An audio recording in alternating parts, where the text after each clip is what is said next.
M'dzina la Tati ndi la Mwana ndi la Mzimu Woyera. Amen. Lerotu abale tikuchita chaka cha ubatizo wa Ambuye Yesu. Pali zinthu ziwiri. Choyambirira Ambuye Yesu ndiye kuti ndi ubatizo wawo akuyamba ntchito imene adabwerera pasi pano. Chachiwiri mu mpingo ndiye kuti tikumaliza nyengo za Christmas, Epifania, ndiye kuti mawa tiyamba chigawo choyamba cha nyengo ya pachaka. The first part of the ordinary time in the liturgical calendar.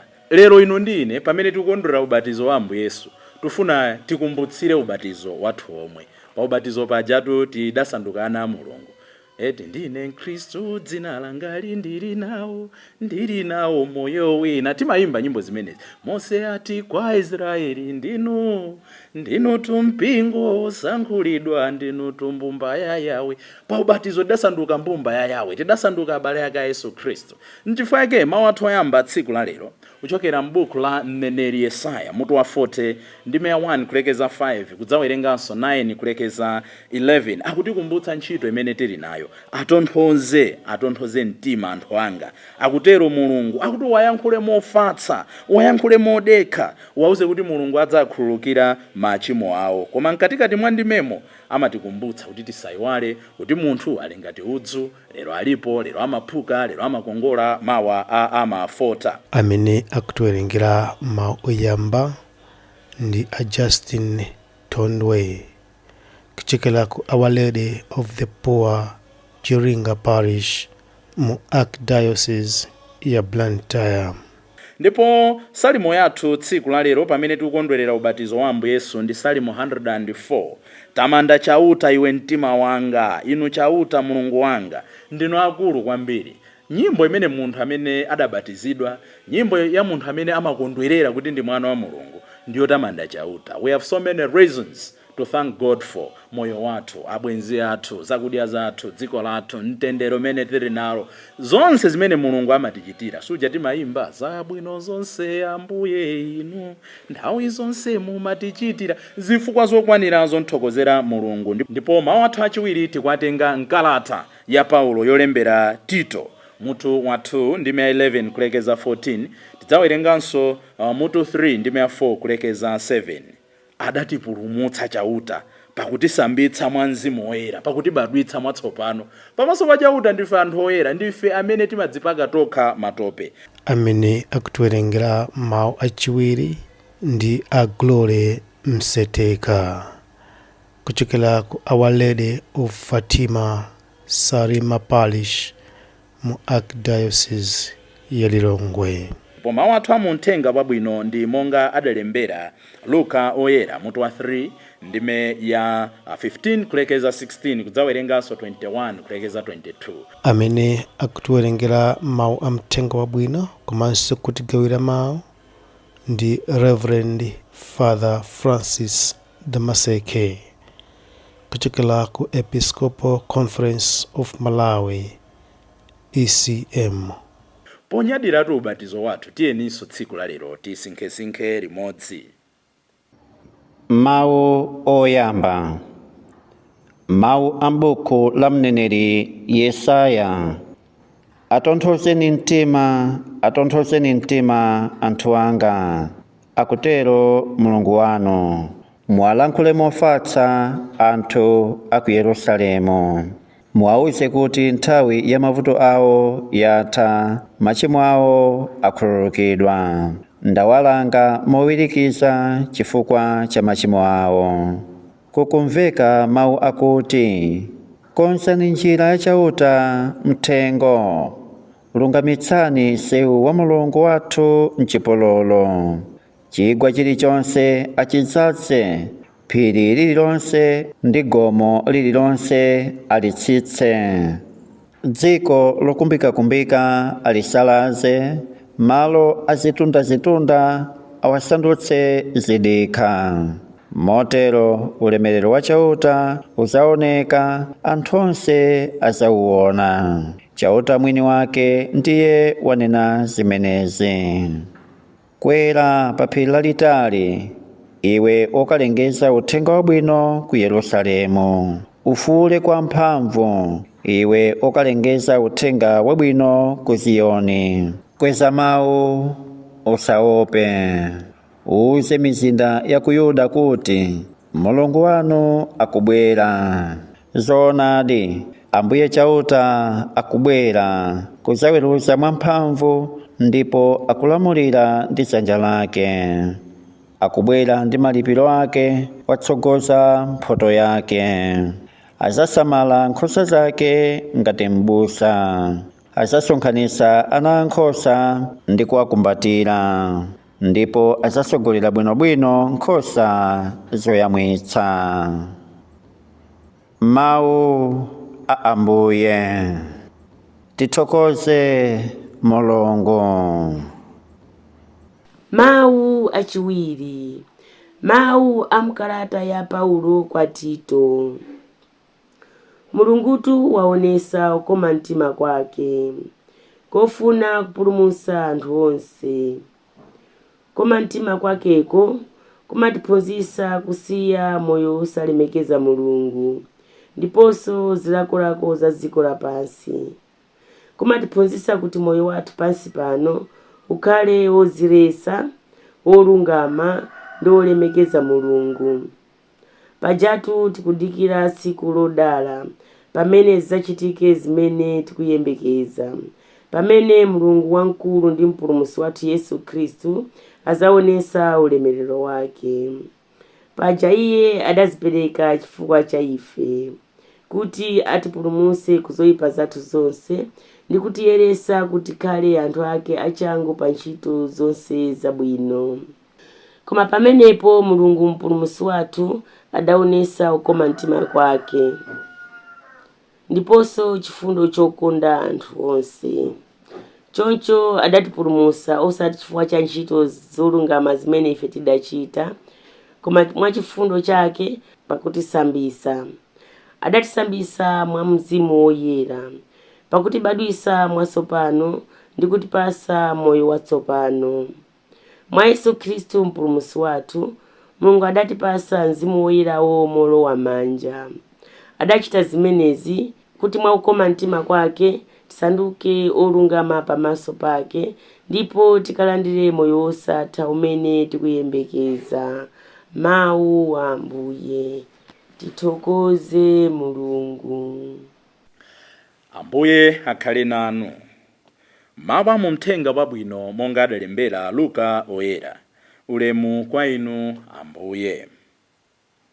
Pa masiku amenewo chiyembekezo cha anthu chidayamba kukula, ndipo onse ankaganiza kuti Yohane ndiye mpulumutsi olonjezedwa uja. Tsono Yohaneyo adawuza onse kuti, ine ndimakubatizani ndi madzi, koma akubwera wina oposa ine, ameneyo ine ndi osayenera ngakhale kumasula nzingwe za nsapato zake. Iyeyo adzakubatizani mwa Mzimu Woyera ndiponso mwa moto.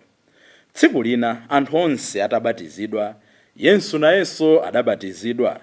Pamene iye ankapemphera, kuthambo kudatseguka, ndipo Mzimu Woyera adatsika pa iye akuoneka ndi thupi ngati nkhunda. Tsono kudamveka mawu ochokera kumwamba kuti, iwe ndiwe mwana wanga wapamtima, ndimakondwera nawe kwambiri. Mthenga wa Ambuye.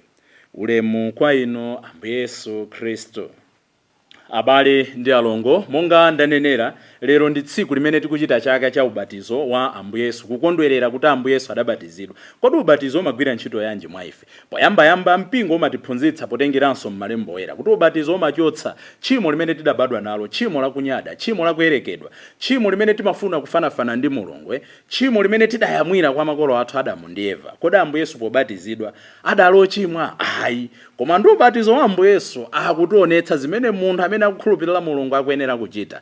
Ambuye Yesu adabatizidwa pofuna kutionetsa chitsanzo cha kudzichepetsa. He is teaching us humility. Iyeyo pokhala Mulungu, pokhala ndithu mwini kuyera konse, pokhala kuyera kwenikweni kwa dziko lapansi, pokhala muni wathu samasowekera ubatizo. Koma poyamba adagawana nafe umunthu wathu, pogawana nafe umunthu wathu adagawana nafe china chilichonse chimene ife timapanga pansi pano, kuphatikiza ubatizo umene umatilowetsa mbumba ya Mulungu. popeza kuti adalandira umunthu pasi pano, adayeneranso kulandira ubatizo kuti ationetse chitsanzo cha kudzichepetsa. Mayi wathu Eklesia amatikumbutsa kuti ubatizo umachotsa tchimo lobadwa nalo. Nchifukwa timalimbikitsa inu makolo, mwana akangobadwa, even the very same day mwana wabadwa, alandire ubatizo kuti tichotse tchimo la kunyada, tchimo lofunafuna kufana ndi Mulungu, tchimo la kugalukira. Koma koposaposa ubatizo umatilowetsa mbumba ya Mulungu.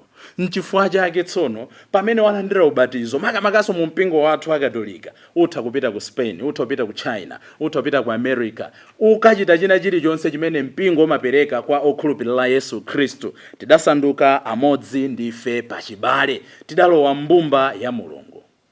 Mose ati kwa Israeli, ndinutu mpingo osankhulidwa, ndinutu mbumba ya Yawe Yawe, ndife mbumba ya Yawe. Nchifukwa chake ndikulakwa munthu amene walandira ubatizo osamapita ku chechi, osamakasonkhana ndi anzake. Ndikulakwa munthu amene walandira ubatizo kumagalukira mpingo. Ndikulakwa munthu amene walandira ubatizo kumachita zosemphana ndi zimene Mulungu amayembekeza mwa ife. Chifukwa pa ubatizo wathu we are incorporated into the church. Chachitatu ndi ubatizo timalandira chifafanizo, timalandira chidindo chimene chili chosafafanizika. Pa Chingereza amanena kuti indelible mark. Kunena kuti munthu amene wabatizika sikuti obatizayo ndi ine ayi, obatiza ndi Mulungu amene amapereka mphatso imeneyi ndi Mulungu. Nchifukwa chake uko mutatuluka mu mpingo akatolika kapena mutasiya kupemphera mutalandira ubatizo patapita zaka 20, 30, 40, 50 ngakhale 70 kumene mmene Mulungu akusungirani, nkunena kuti ndifuna ndibwererenso mu mpingo, ndifuna ndiyanjanenso ndi Mulungu, palibe amene akakuwuzeni kuti mubatizikenso. Chifukwa chidindo chimene tidalandira ndichosafafanizika, ndi chidindo chimene chimatipangitsa kuti tizifuula. Mujamatero Paulo kwa Aroma kuti tizifuula kuti Aba, Atate, Father. Ndipo ndi ubatizo tidalandira mphatso za Mzimu Woyera zimene zimagwira ntchito mwa ife zakutiyeretsa, zakutilimbitsa. Ndipo choposaposa ndi ubatizo umenewu, inu ndine tidapatsidwa udindo kuti tikafalitse mthenga wabwino. Kawirikawiri pamene tikukamba za ubatizo wa Ambuye Yesu kapena ubatizo wathu omwe, timachedwa ndi funso lonena kuti how it is done. Ambuye Yesu tilakunena kuti ndi ubatizo wa Ambuye Yesu, tisachedwe ndi kufunsa kuti how it is done, but tichedwe ponena kuti how am I living my baptism.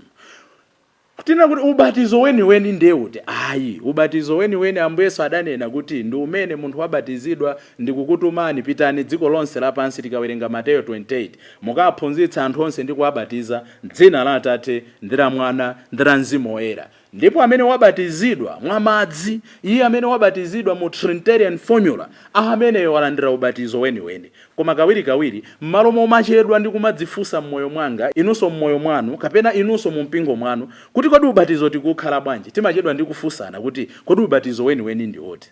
Ndi anthu angati amene anabatizidwa mu mtsinje ala akuba? Ndi anthu angati amene anabatizidwa mu mtsinje ala amabodza? Ndi anthu angati anabatizidwa mu mtsinje ala osinjirira? Ndi anthu angati amene anamizidwa m'madzi koma sachita zimene Mulungu amafuna?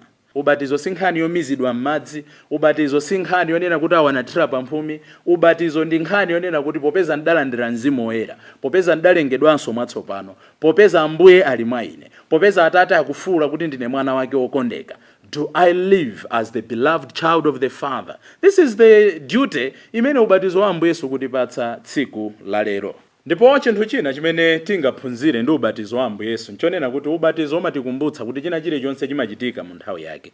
Ambuye Yesu atabwera pansi pano, anabadwa, nkumakula, ndapita ku Yerusalemu monga adazolowera, nakhala pansi pano. Zonse zimachitika asanabatizidwe, nakhala na makula, kufika zaka zimene akatswiri a Bible amatali ndi zaka 30, adapita mu mtsinje kuja nthawi itakwana, ndi pamene tsopano Ambuye Yesu analandira ubatizo. Why sanalandira after 30 years? Chifukwa chonena kuti Mulungu adadziwa kuti nthawi yake sinakwane. Inu ndine tizikhala odekha ndi kumadikira nthawi yathu ikwane. Nanena mulaliki wina ndinenanso pano, kawirikawiri anthu tilibe mtendere. Dzulo lija timakamba za Yohane Mbatizi amene amanena kuti Ambuye muzikula ine ndizichepa.